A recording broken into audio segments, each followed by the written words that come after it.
Mesdames et messieurs, bonsoir. C'est l'heure du journal sur Esaü TV, dont voici le sommaire. Le préfet du département de l'Atlantique, Jean-Claude Kodia, a effectué une visite de travail sur les sites de dragage de sable de Togben et Akogbato. Le compte rendu de cette tournée dans cette édition. Dans ce journal, vous suivrez un reportage sur une séance d'entraînement de natation des deux sœurs nageuses béninoises, à savoir Nafissata Beke et Raouf Naimi Radi. Et en fin d'édition, nous prendrons connaissance des nouvelles hors de nos frontières à travers la page Inter.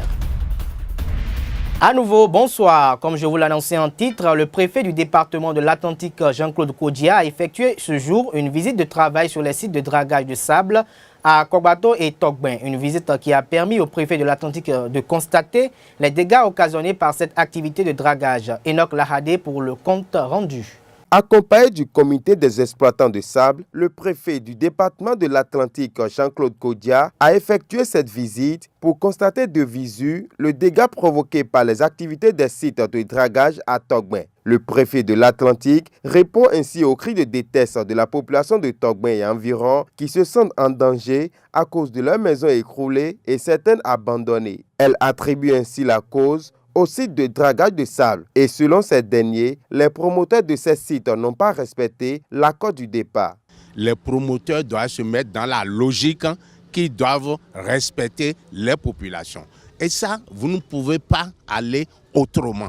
Les maisons fusquées, cassées, un peu partout. La population n'en veut plus.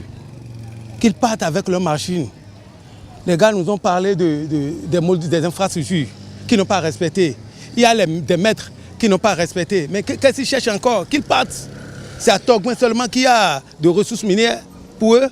La première autorité de l'Atlantique, dans son rôle de médiateur, a exhorté les populations au calme afin de trouver un consensus à cette situation qui a tant perduré. Les doléances ont été notées.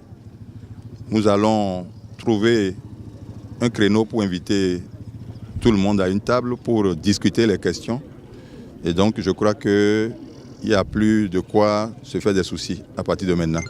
Je crois qu'un nouveau départ est pris à partir de maintenant par rapport aux questions de dragage de sable lagunaire. Un nouveau départ qui sera certainement une rupture avec les anciennes pratiques de gestion des sites de dragage. Et cette frange de la population de la commune d'Abomey-Calavi ne compte pas démordre tant que leur revendication ne sera pas prise en compte par les exploitants des sites de sable. En séjour depuis quelques jours dans leur pays d'origine, les sœurs Nafissat Abeke et Raouf Naïla Radi sont deux nageuses béninoises vivant à Dakar au Sénégal. Une équipe de la rédaction de Esaü TV les a rencontrées ce matin au cours d'une séance d'entraînement de natation à l'hôtel du lac de Cotonou. Un reportage signé Larios Awanjenou et Leandro Kodo.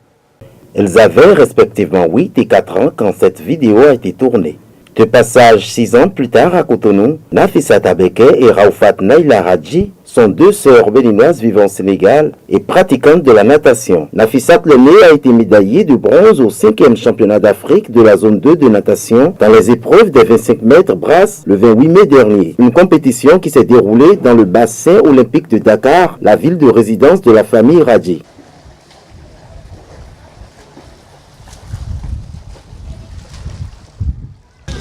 Je viens de gagner une médaille en bronze pour mon pays, le Bénin. Et j'aimerais bien aller aux Jeux Olympiques dans 4 ans. J'ai un club de natation au Sénégal, à Dakar, la BCAO. C'est là où je m'entraîne après l'école ou bien pendant la semaine. Et j'arrive. Parfois après l'école, je prends un bus pour aller. Je nage pendant 1 heure et je repars. Si je dois voyager au Nigeria pour aller faire une compétition, je pars. En Afrique du Sud, j'essaye de participer en toutes les compétitions. La cadette Raoufat Radji a remporté sa première médaille à l'âge de 4 ans. Elle a récemment participé à un championnat de natation, mais n'a pu se faire primer. J'ai nagé depuis quand j'avais 4 ans et je nageais pour le Bénin dans le championnat d'Afrique et j'ai battu mon record de plusieurs temps. Je suis contente parce que je suis la plus jeune et j'ai pas gagné de médaille, mais au moins j'ai nagé. La mère des jeunes nageuses béninoises du club de la BCAO de Dakar s'occupe pour l'instant seule, en compagnie de son époux, de la carrière de ses filles. Elle invite donc les autorités en charge du sport béninois à les soutenir afin de leur permettre de réaliser leur rêve, représenter le Bénin aux Jeux Olympiques de Tokyo 2020. Le médecin m'a dit oui, il faut l'introduire à la natation, ça pourra l'aider à avoir une meilleure respiration et tout. En individuel, elle s'est présentée.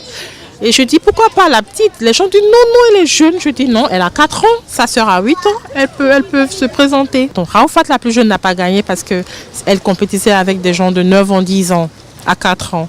Mais on lui a donné un prix spécial de la plus jeune nageuse du pays. En ce moment, à 4 ans, elle a pu faire tout. Non, le Bénin ne nous connaît pas parce qu'on n'a jamais été au Bénin. Nafissat et Raoufat Radji préparent déjà leur petite sœur Ayat à leur emboîter le pas pour dire que la formation à la base est le seul moyen pour arriver à de bons résultats. La crise à l'université d'Abomey-Calavi, la polémique autour des rapports d'audit sur la filière des véhicules d'occasion, les contentieux électoraux et la révision de la Constitution font la une des journaux ce jour. La revue des titres de quelques journaux parus ce jour, c'est avec Karl Kitome.